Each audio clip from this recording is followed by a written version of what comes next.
Hello, and welcome to Find It. Tonight, I have a very special guest tonight, and her name is Juli Brenning, lifetime friend of mine since we were in elementary school, and she has a story to tell. She's an amazing person, and I'm so grateful to have her in my life, and you're going to love her too.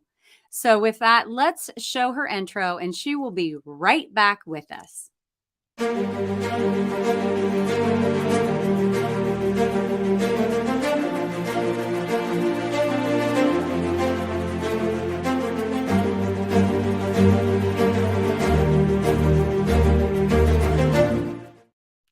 Hi, Juli. Hi, Debbie. Look at those great pictures you found. I went snooping for pictures.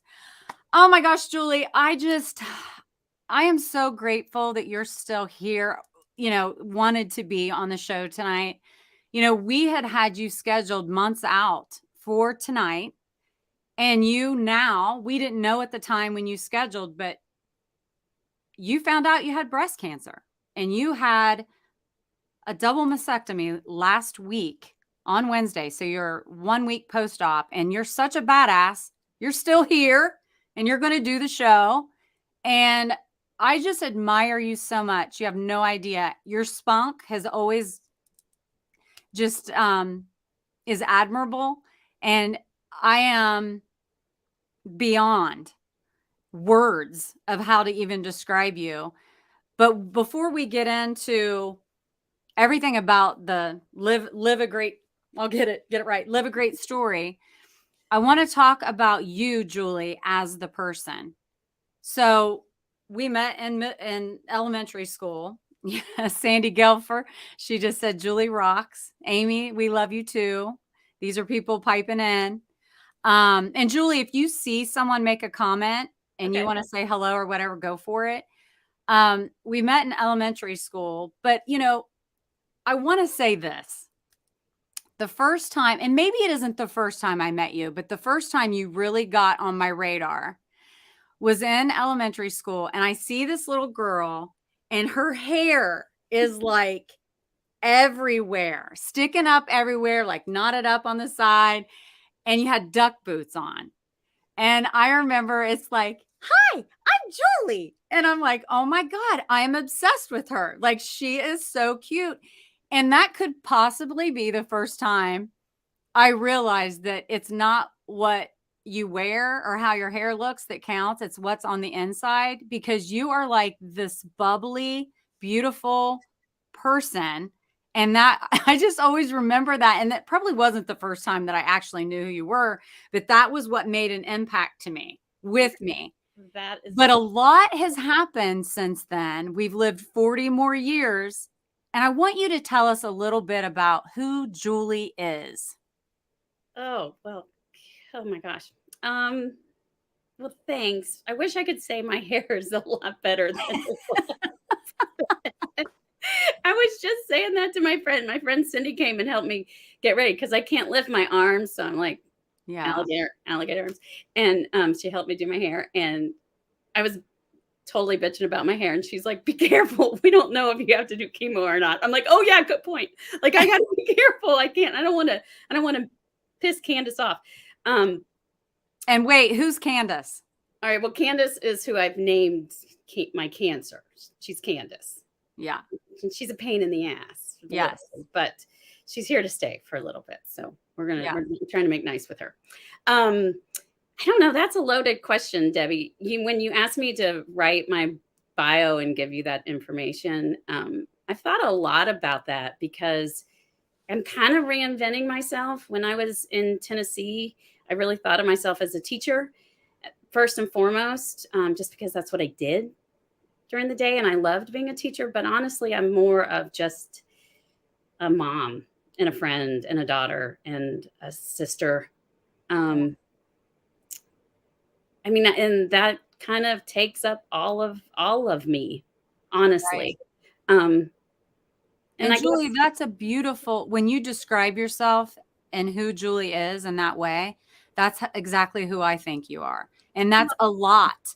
That is a lot to be a good mother, to be a good friend, to do, to be a good sister, all of these things. I mean, that's 100% who you are to the core. And Marcy also is piping in saying she hates Candace. So we all do, definitely. And Candace, Julie, you're so funny the way you articulate and name things. But people, we're going to get into this because she writes a column, and my producer is going to roll that along the screen, jbrenning.substack.com. And a little bit later in the show, I'm going to have Julie explain to you what this is and how you can really get involved with subscribing and following her story. But, if we go back, we were raised in the same town, hung around we all hung around together.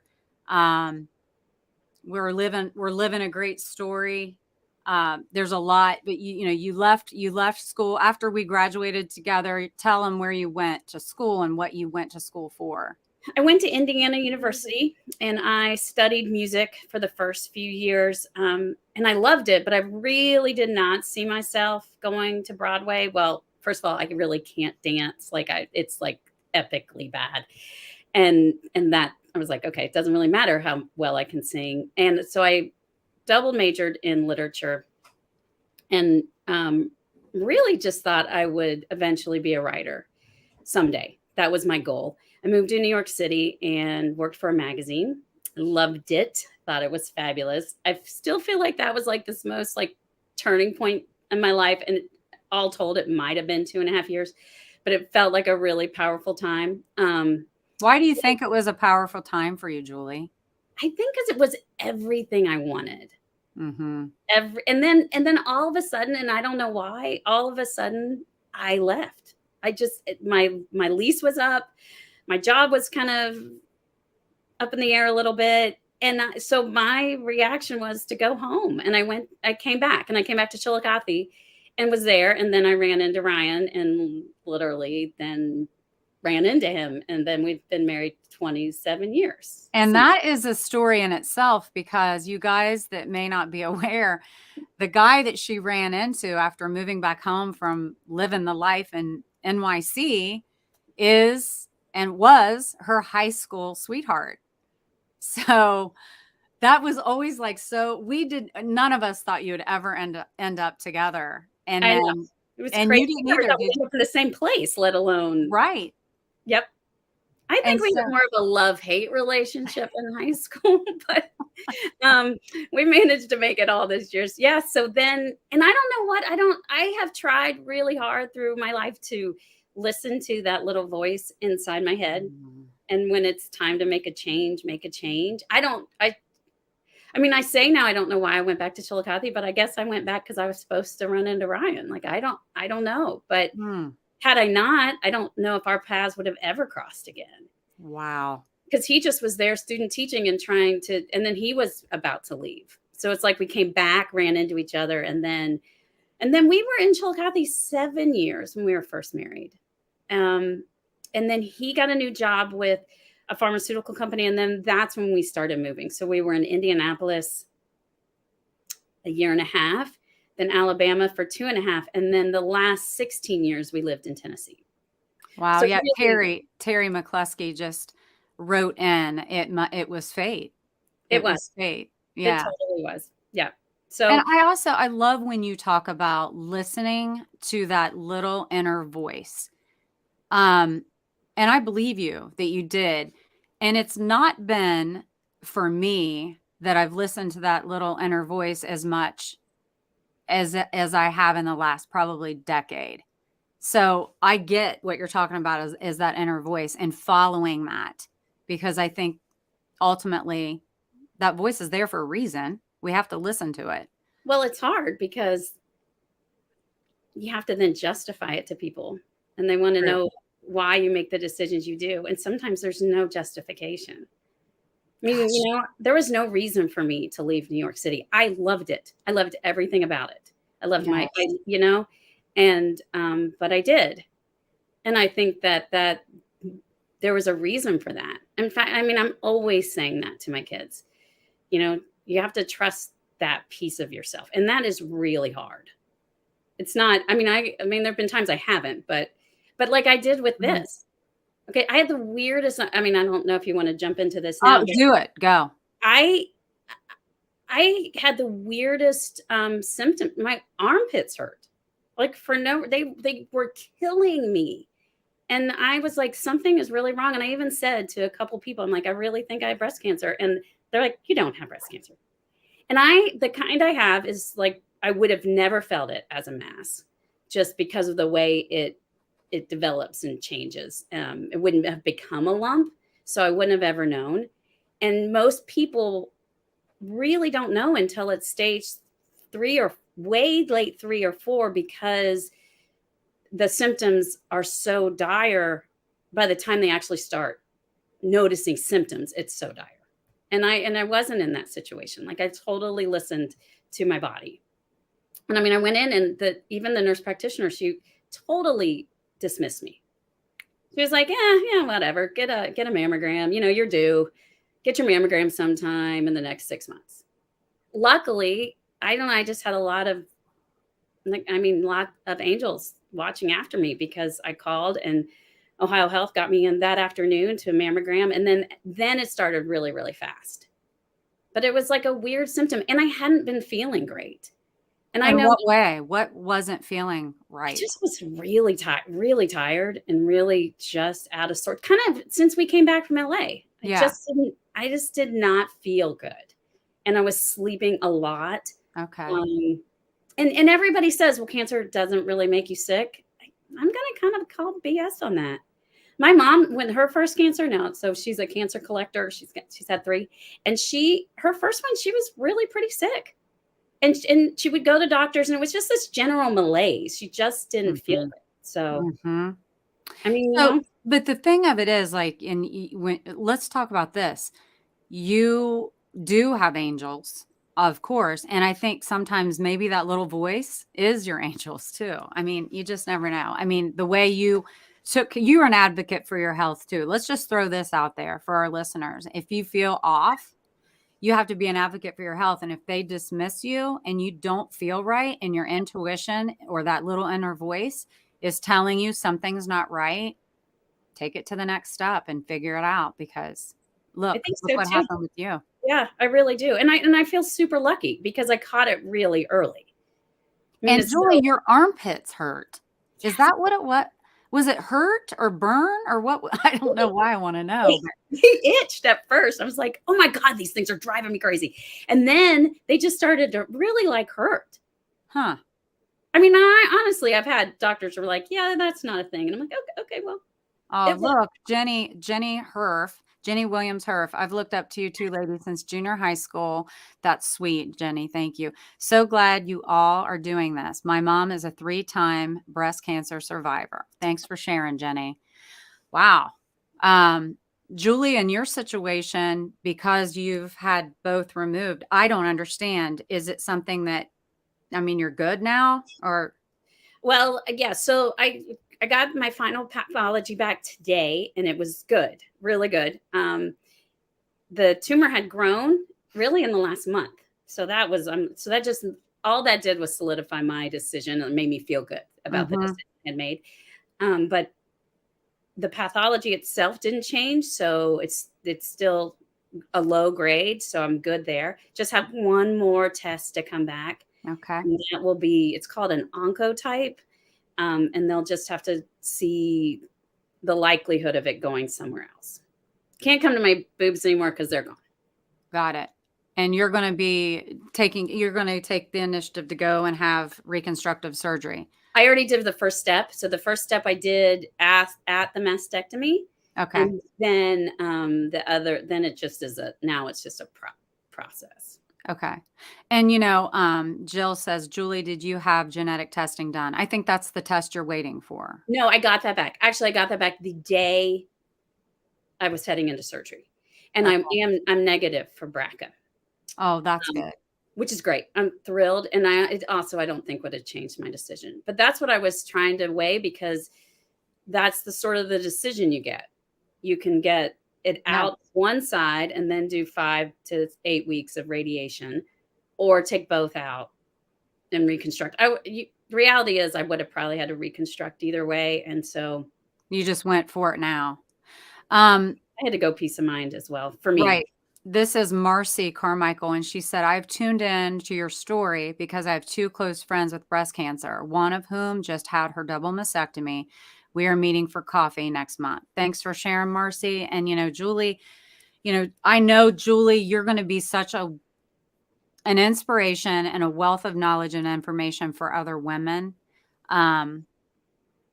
And whatever else you can share, like you're so forthcoming with your information about how you're having reconstructive surgery. And I 100%, if that's your choice, you should do that.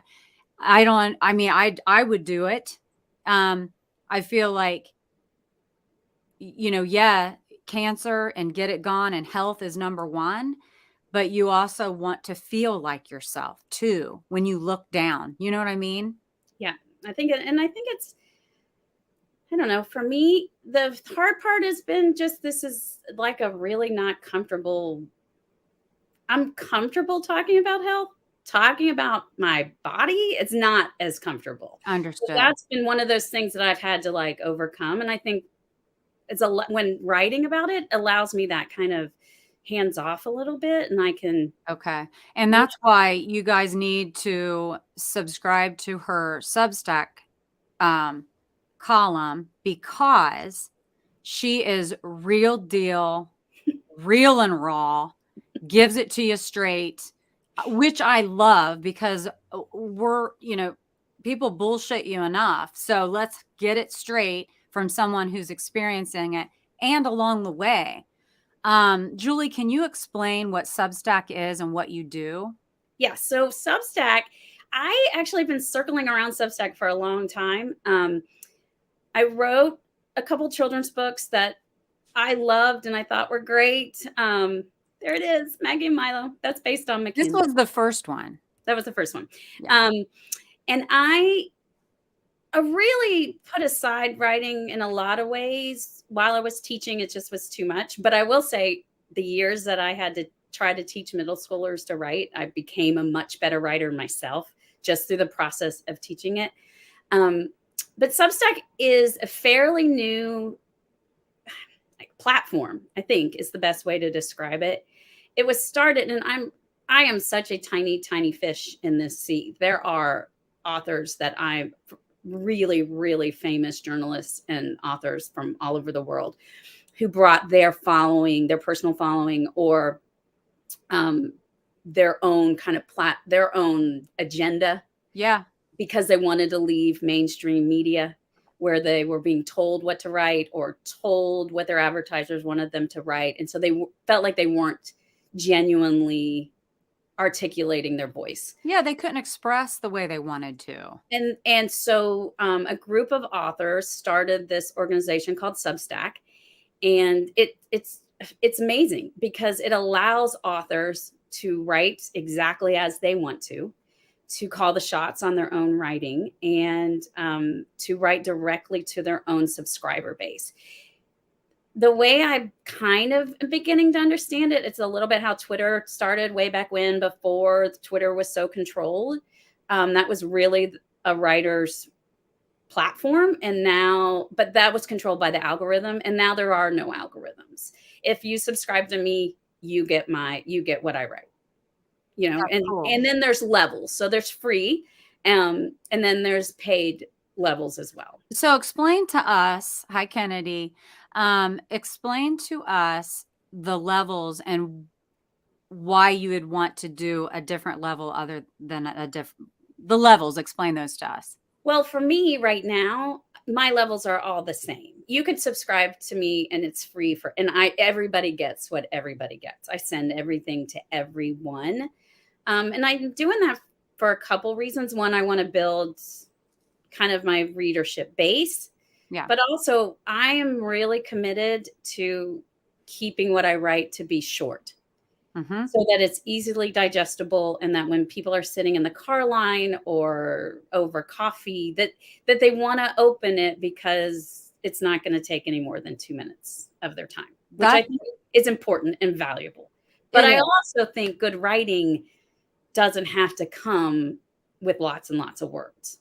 I think you can say a lot in a few words. Yeah. It's And, terrible. I think that that's even more difficult because, you got to get to the point and make it, really powerful in what you say. And I believe that what you write is, and it's not just because I care about you and you're my friend, it truly is gripping. And also, I would advise any of you who are listening to share this out to other people who may be struggling, not even with health issues, but in life, because she's real and raw about life and being a mother. And, Julie, while we're at it, you might as well, I mean, it's in your bio that I posted, but, your dad is also in stages of Alzheimer's, which is incredibly difficult. Yeah, I mean, I kind of really thought that was really going to be my cross to bear this year. Like silly me. I was like, "Oh, okay, we're going to deal with Alzheimer's." And how that affects, and losing a parent to Alzheimer's is heart-wrenching. Like it's horrible. I mean, there are times my brother and sister and I, like it's awful. I mean, Yeah. it's truly like Yeah. and my dad is like my person and always Yeah. has been. And so to lose him bit by bit is it's terrible. Like and there are no there's no way to make it better at Right. all. I mean, so honestly, I thought, okay, that's going to be what I'm going to continue. And one of the reasons why Ryan and I were so grateful that he got transferred back to Columbus is that I can be here. And Right. John and Steph, my brother and sister-in-law, were doing so much of the heavy lifting for so long, and Jenny and I would come in when we could. And so it feels good to be here and be a part of it. And Jenny comes in all the time now, and we're able to also spend that time with my dad, which he still knows us, and he has not forgotten any of us, and he's That's able. great. It's fabulous, but it's heart it's heart-wrenching, and I don't really know another word for it, Yeah, but it would be, Julie, because you can't have that same conversation and relationship with him you well, normally you would. have the same conversation, you just have it 45 A times. lot of times, a Yeah, lot of times. yeah. Yeah, you guys in the intro and her video, there's a really cute picture of Julie with her siblings, John and Jenny. So if you watch this back, you can see it. But I wanted to say, I love this story too. And another aspect of Julie that I just want to kind of share with you guys is I'm going to show a picture up on the screen. And then, Julie, I want you to talk about this. Okay. So if you see the two on the left, the girl in the middle and the boy on the left, that's Julie's biological children. And Julie, can you talk a little bit about the other boy? Yeah, I can. In fact, he just reached out to me the other day. We had been estranged for a little bit, so I was like, if it takes cancer to know you're doing okay, I'm super happy. So Jarquise came into our lives when Cooper's her son. Cooper and Jarquise were playing travel baseball in the summer before Cooper's 8th grade year. The Cliff Notes version of it is he would be with us, for tournaments, and then we'd drop him off at home, and that we quickly began to realize that we'd drop him off and nobody would be there, and he was 13. And so he finally, by the end of that summer, he started staying with us more and more, and then weeks on end he would stay with us. And then by the end of that summer, a friend of mine, I actually was in Chillicothe, Ryan was in Canada, and then another friend of ours who had a mutual son on the same baseball team called and said, Jarquise called me, and he's on the corner, and he has no place to go. And I'm like, can you please go pick him up and bring him to my house, and I'll be there as soon as I can. And Ryan got off the plane from Canada. I'm like, well, Jarquise is going to live with us because he has nowhere to go. And he did. And he lived with us all the way through high school. In fact, he was with us full time 2 years into his collegiate years. And then life happened. It got kind of hard for him, and got into some trouble, and we lost touch with him a little bit. But he's getting it together, and So does it give you a little blindside vibes? with Yeah. Sandra Bullock. Remember the movie Yeah. Sandra Bullock? A little bit. It does. And it's just who you are. And then I want to show this other picture because I know a lot of people who are watching already know you, Julie, but this is one of my favorite pictures of Julie. And the reason is because it shows her personality. Oh, that was in Orlando. That was in Orlando. And like, I was obsessed with her dress because this is like, I don't know who the designer was, but they made it for Julie, in my opinion. Okay, I literally bought that from like Hong Kong. Like it came in an envelope. Like bought it from like off of Facebook. It's probably Shein. It's probably from Shein. But I'm telling you guys, it fit her so cute and it's so her personality. I'm like, Julie, I got to do a little photo shoot right here because, and I even put it on my Facebook page because I am obsessed with that. This is Julie, you guys. That's her personality. Okay, So, well, Debbie spent though the whole day that day, everyone out there listening, trying to teach me how to get a picture taken. But then by the time I was trying to take it, I didn't know where to put my tongue in my mouth or how to pop my hip out or like it was horrific. and every single one of us said, never mind, just do what you do. And it's always the best pictures of Julie are the ones where she doesn't know they're being taken. Oh God. Because if you know that she's like, I don't know how to stand. It makes me nervous. I don't want my picture. It's weird. It's weird. And I'm like, oh my gosh. So this one was just like her having fun out on the street. I'm like, I'm going to take a picture of her. So anyway, Well, I'm that's sure your personality. I love it so much. there were several bottles of wine. There was at that dinner. That's true. Thanks, Jason. Jason. Well, okay. So you know how uncomfortable I am getting my picture taken. You should have seen me lying there while I'm getting my boobs measured. Like seriously, I'm like, oh my God, could this be worse? I'm like, oh my God, this is horrible. And I'm already like dreading having to get nipples tattooed. I'm like, oh my God. Yeah. Oh yeah. Anyway, sorry. That's probably you guys though, for information, this is great information though. The fact that the tattooed nipples are gorgeous. They look real. I have some friends that had it done and I was like, oh my gosh, those are so beautiful. So you're going to have beautiful tatas. We just want to make sure you're completely healthy and you're ready to shine that beautiful light of yours. Oh, thank you. Continue to do that. But I am going to show this picture because it's us. It's backwards, you guys, the way the screen is. Live a great story. It's a different story. And we're not going to get into that because this is about Julie. But when we were in Orlando, Shannon is the reason we have these shirts. Yep. And yeah, Heather's niece had her. We were prayer warriors for one another, and we're prayer warriors now for you, Julie. Okay, can I interrupt that? Absolutely. So I have this very real memory when my mom was sick, and I was 30, so I was not a child, and I should have known better, but I didn't. And I remember she wanted me to be on a prayer chain with her friends, and she was really, really sick. And I totally lied to her and totally told her I did it, but I didn't. Because I was like, I don't believe that shit. I'm sorry. Like, I'm sorry. Like, if there's a God, you shouldn't be as sick as you are. Like, that's where I was in my, okay. And so I have felt really guilty about that through the years. Now she survived. So I was like, okay, well, somebody clearly picked up my baton and prayed for me and it was all good. But on Wednesday, when I was going into surgery, last Wednesday, they were wheeling me back and I literally palpably could feel people praying. Like I knew you guys were all praying at 11:30, but I also had several other friends who were actively praying. And I was like, I am fine. Like I can feel this entirely.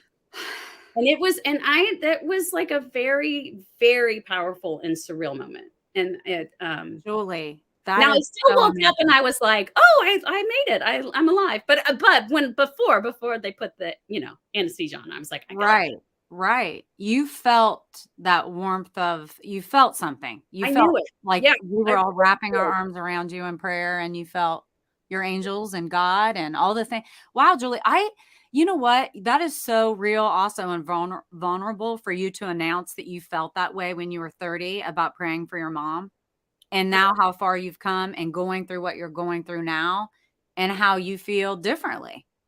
Yeah. And how it's, well, you know what? Go, that's sometimes that's just life, right? Like it's, You grow. yeah. And I mean, I've had a lot happen. I mean, we all do. Like after, none of us get through any of this unscathed, but and I right. think that's honestly as a writer, I don't want to be a writer who just writes about cancer or Alzheimer's.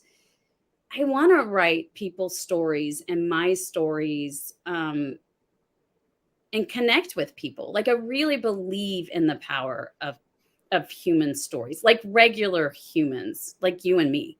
I mean, we grew up in Chillicothe, Ohio. There's nothing. I mean, we're right, like we're as basic as they come. That's right. Um, but I think that's where the power is. It's not in like famous people's stories and stuff. Right.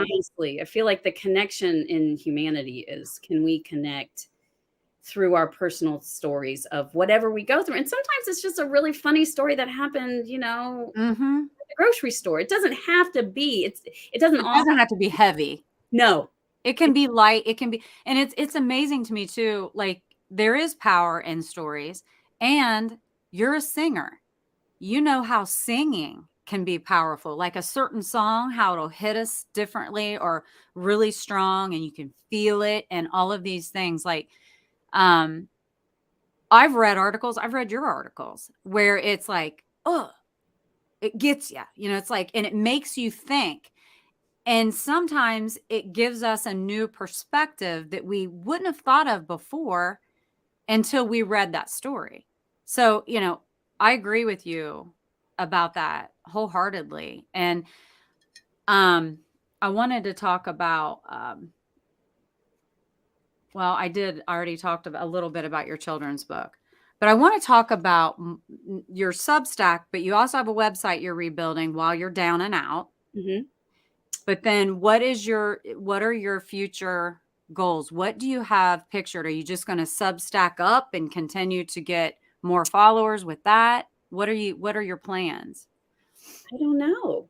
Well, Um, good, what maybe. I think I'd like to do is continue. I really like the kind of writing I'm doing right now. I don't Mhm. think it necessarily fits in any kind of genre per se. It's interesting you say that about music because I do have such a strong music background. Yes, you do. There's a rhythm to my writing that I find very important. I never was a big fan of poetry. I didn't like teaching poetry. Poetry really wasn't my go-to, but I can I'm leaning towards a kind of writing that is more lyrical and more that has more of a rhythm to it. So a little bit more like poetry. Hmm. So I don't, Interesting. I don't know where it's going to go. I'd love to write another book. I always thought I would end up writing more fiction, but I think that I probably have more nonfiction in me and just writing stories about everyday people. I would love to write somebody's autobiography. I Wow. mean, if there was a person who, wanted their story Let's written, put that out there. Anyone listening, we've I got a perfect writer here. it would be awesome to do research in people's lives and to hear people's stories. So hopefully I can do that. I mean, I feel like if I can get enough subscribers, um, I've got a great agent. I've got people. I just haven't written a lot in a long time. You know, I know we all kind of celebrated teachers during the pandemic, but teaching is the hardest fucking job in the I world. know, and you know what? We kinda skipped over that a little bit because we went right in with what you have going on currently. But you guys, like, I know. I mean, these kids go like, I would even think, "God, my kids are spending more time with their teachers than they do with me." And, Oh, teachers are you have to be patient, you have to teach them. I mean, my God, helping with homework is like, I'm tapped out, you know what I mean? So, thank you for teaching all of these years. And I mean, by the way, how many different states did you teach in? I don't know if You know what? I only taught in Tennessee. Okay, you only taught in Tennessee. Yep. I had this vision that it was going to be impossible to get my licensure switched over. Ohio happens to be a really hard state Difficult. to get a Yes. teaching license in. So I probably would have been fine throughout those other states, but my kids were little and Ryan was traveling and it wasn't a good time. But when they got older, and I taught for 7 years in Tennessee, and I mean, those were huge years for me. My students, I still am very actively connected to a lot of parents on Facebook in Tennessee, and I had remarkable students. I don't think that it can be overstated at the difficulty of teaching post pandemic. It's there's not a teacher in the country who's getting paid worth what they should What be. they're worth. No. And the work that they're putting in and the difficult situations that they're put into. Yeah. I mean, the fact that we actively, I mean, I don't want to get political at all, but that we do active shooter drills with kids, it's bullshit. Like we don't stop long enough to think about what's happening in public school. And that is something I would love to champion if I could in some way through my writing, because the women and men that I worked with were bar none unbelievable educators. And so those years were big for me, but they also took all of me. Yeah. Like, so I didn't have time to write because, you know, right. You don't have, I mean, people say, well, you can teach and do stuff in your off hours. I'm like, there is no such thing as off hours as a teacher. Like, there really aren't. You're just trying to regroup and maybe make a meal. So, right. You know, maybe have a glass of wine. Yeah. I mean, so, but as a writer, those also were really big years for me. I mean, I got a ton of inspiration. I have lots of kids who have gone on, and I think are going to end up being writers themselves. And I can't wait to see what they write and put out in the world. So, and I am definitely better for it. Like, sometimes I'll think, what would I tell a student about this? And it helps me edit, or, you know. That's a good way of looking at it. That's really cool. Lynn, I saw a comment. I think Leah had written something about Julie perhaps writing her story. What do you see where that is? Leah said, Julie, I've always wanted to write about our infertility journey and getting Connor here. 10 years to get our miracle. Maybe we need to chat. So you and Leah should talk. Oh, Leah Seymour, I would love to talk to you about that. Yeah. And we have a bunch of people commenting, and I would like just for a second to acknowledge some of these people. Len, if you want to throw up some more comments here that Julie can also see. How do you read these, Debbie, and talk at the same time? I'm trying. I'm super impressed by that. Oh, I'm trying. It's I'm not much of a multitasker. Trudy says so much love, and it's cracking me that Debbie seemed a little nervous introducing Julie. Yeah, I was trying not to freaking cry. I've been a big, I told Julie I need to put my big girl pants on and get through this. I don't know. I'm just emotional, and she's the one that's going through everything. You did great. Jolynn Wheatley says, Julie, you're an amazing human. Love you. You're Thanks, right. Boy. Terry says, follow your heart, listen to your body and intuition. What a great story for all of us women. Amen to that, Terry. Amen. Yeah. I have tuned into your story because we already read that one. And then Joe, let's see, Joe Ingram, WW Joe D, the Bill. He adds humor every time. Anytime Leah says, my mom is a 2-time breast cancer survivor. I'm doing what I can to be preventative. Had a genetic testing, and luckily I'm negative. I had dense breasts. I get a mammo once a year and elective MRI every year. The MRI is out of pocket, not cheap, but I do it because it's the best way to catch it early. I only wish insurance paid for it for every woman. That's so true. And, you know, hopefully women together can be warriors to get that changed, because I think it's important to get one all the time too. And Marcy says, I'm in the midst of losing my mother and mother-in-law to Alzheimer's as well. So Julie, you've really touched on a lot of things tonight that has spoken to a lot of people. Suzanne Detillion Gray, my mom had dementia the last few years of her life, and it's devastating. I think that's what I hope to do in my stories is really just reach out to normal people. I mean, I this is a weird place in life. This place where my kids are sort of grown ups and sort of don't have their shit together, and but my parents are failing, I and know. I'm all of a sudden like really like thinking of big things like my Mhm. own mortality. And so it's I mean, I got here proudly, and I got a lot of words to show for it, and but it's also there's a lot to be learned and gleaned from this, and I just feel like we that my writing will definitely reach people because I'm going through what everybody's going through. Like, it doesn't really matter what race or country you're from or anything Or else. age. All It women are gonna 1 in 8 women have breast cancer. Right. So I mean, it's gonna happen to all of us will be affected by it, like, period, unless you have literally not one female friend. Exactly. I This mean, is what it was. I know. I wanted to show this because Mickey Dunkel is the one who is doing a fundraiser again. She already did one. She's doing another one. She had a double mastectomy. At one of my last appointments prior to surgery, while sitting in a room full of women in white robes waiting for a name to be called, a lady sitting close to me said out loud, "Hey, can I pray for you ladies?" She too was sitting in that heavy room in a white robe. Yeah. She's the one I sent you. I think you guys, and I would love for you to join in on the breast cancer. It's so crazy, Julie, because in October, I was part of the breast cancer thing, the fundraiser that Mickey did. Then we were together in November and we were all talking about how blessed we are that we're all healthy and 1 in 8 women get breast cancer. And then literally in December, right before Christmas, this happened.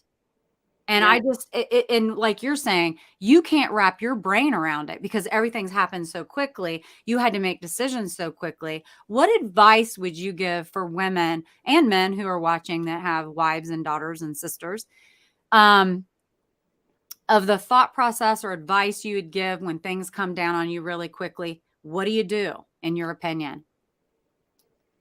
Well, I don't know if I don't know. I don't know if I can give good advice on that. Well, what did you do? What advice after going through this and you had to make a snap decision on what you were going to do to help other women who may not be as, I mean, Julie, you are a badass. You're a strong woman. Maybe some other people aren't sure what to do. And what advice can you give? I think it's really important to think for yourself. I mean, at the end of the day, and maybe this is why I named her, because at the end of the day, it's just me. It's just me and Candace. I mean, yes, it affects Ryan and it affects my kids and it affects my friends and the rest of my family, but it doesn't. I'm the only one who got wheeled into that operating room, right? Like I'm the one who has to look and put myself in situations that are wildly uncomfortable for me. And so I have to be able to be at peace with that, and that's a very I think that's very personal. And lots of people have offered to talk or walk through or talk through the options, and I didn't really reach out to anybody, and I think because I needed to just spend some time with myself. Now, I happen to live in Clintonville, where it's kind of a free for all of humanity, which is fabulous. So nobody really stares at you when you're talking to yourself. So you might look like a weirdo other places. I would walk on the path It's so good. I talking, talk to myself too. and I didn't really, no one stared at me, so it seemed fine. Now, if you live in a different community, it might be, A maybe little odd. Yeah. maybe you won't want to do that, but here it's okay.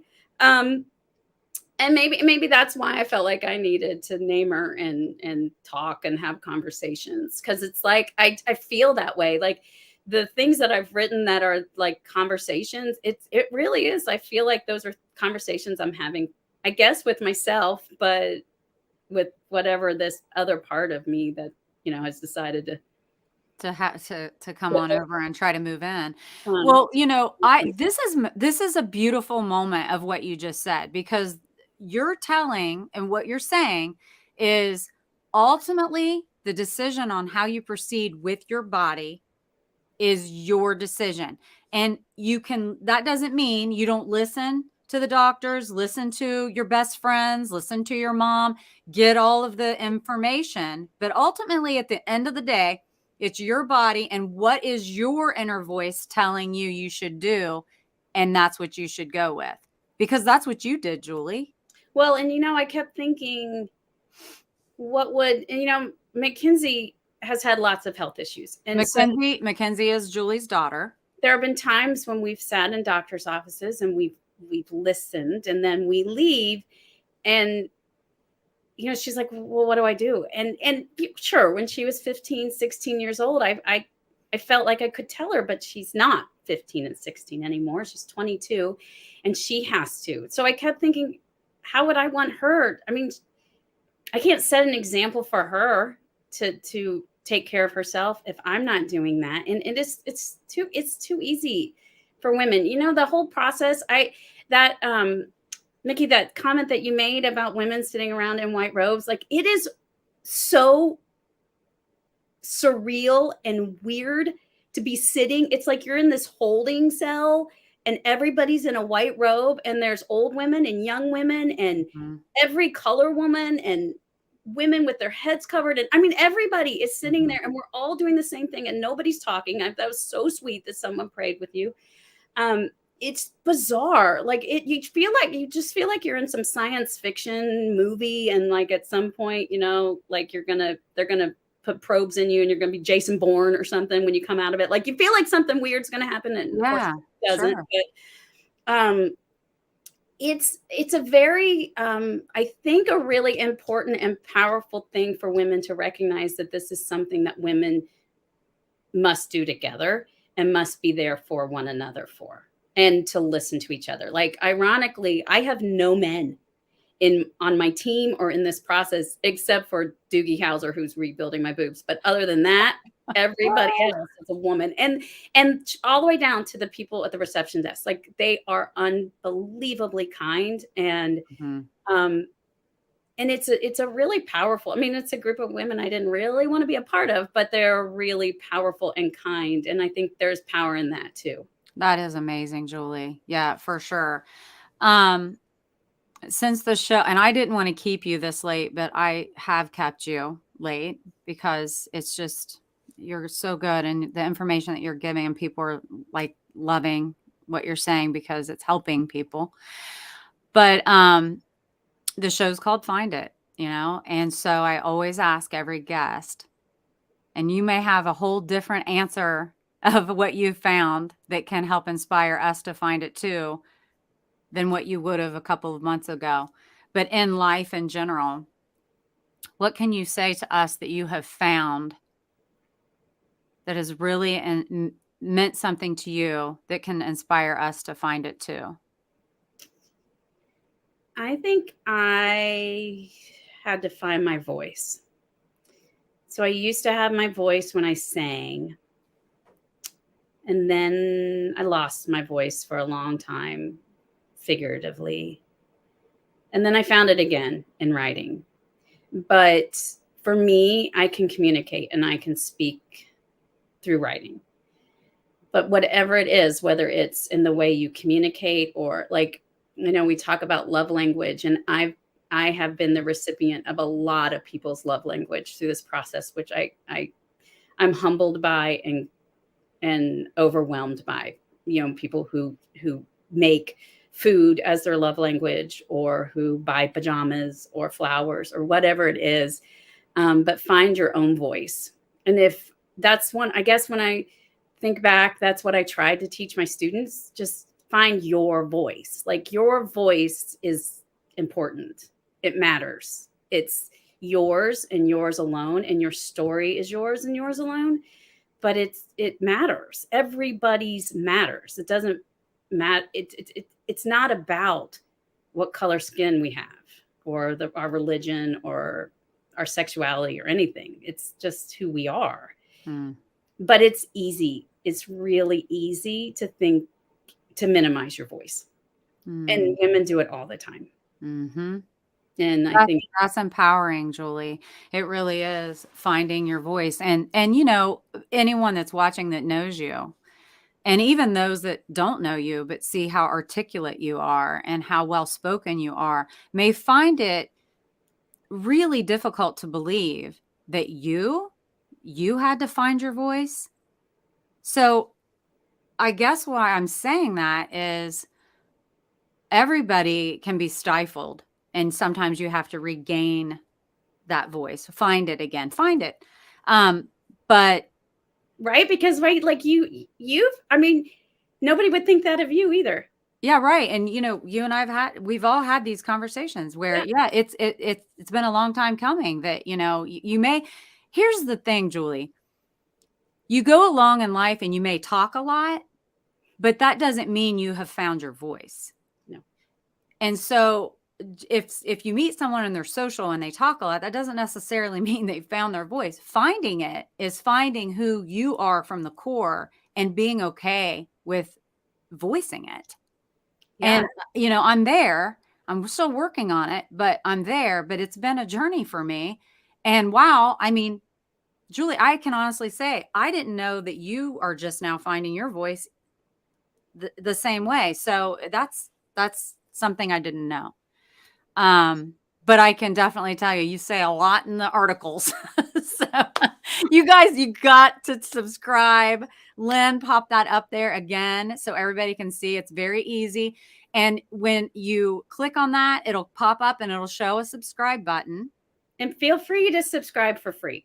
I mean, at this point, I haven't separated what people are getting. I love the fact that people pay to support, but if you can't, you can't. Like it's really I'm just happy that I have people who, I mean, like honestly, it just makes me giggle that people actually read what I write. Oh, Julie, it's so good. Yeah, it's so good. And, especially, and Lynn Bunstein, I don't know if she's watching right now, but she is really, I don't know. I think she's like the chairman for Southern Ohio Survivors. And I really want her to get all of those women following your Substack, and it'll help them. And there's so many, it's unfortunately, there's so many that are in this, who are trying to just, come together and have a commonality with another woman who understands what the other one's going through. Right. So I'm hoping she usually watches them later. So Lynn Bunstein, you get on that, get everybody on Substack with Julie.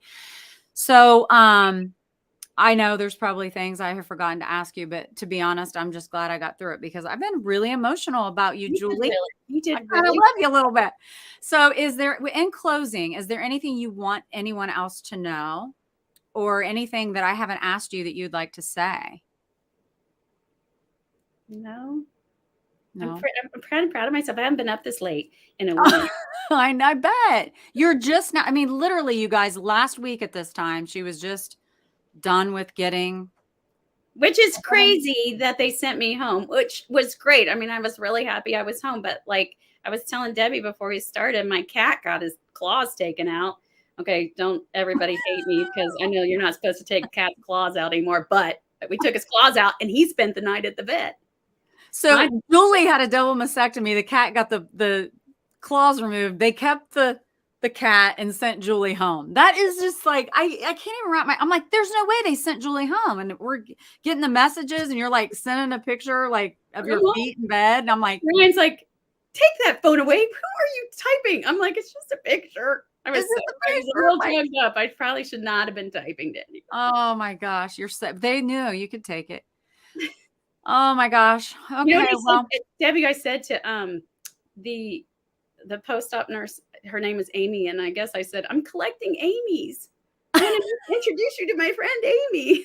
Oh my gosh, they're probably like, oh, she's interesting. Let's get her home. Get her out. Let's just send her, kick her right out. Send her right home.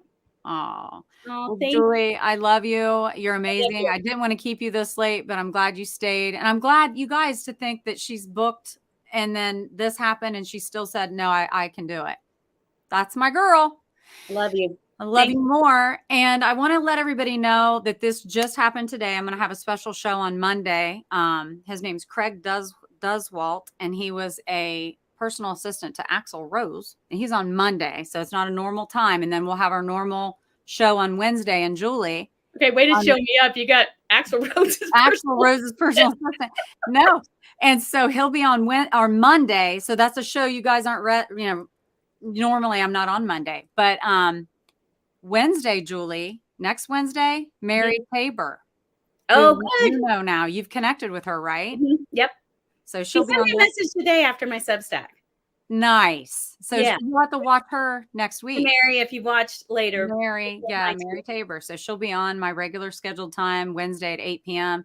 But I do have a special show on Monday, but I'll be posting about it. So stay tuned for that. But Candace is a bitch. Candace is a bitch, but Julie's taking care of it.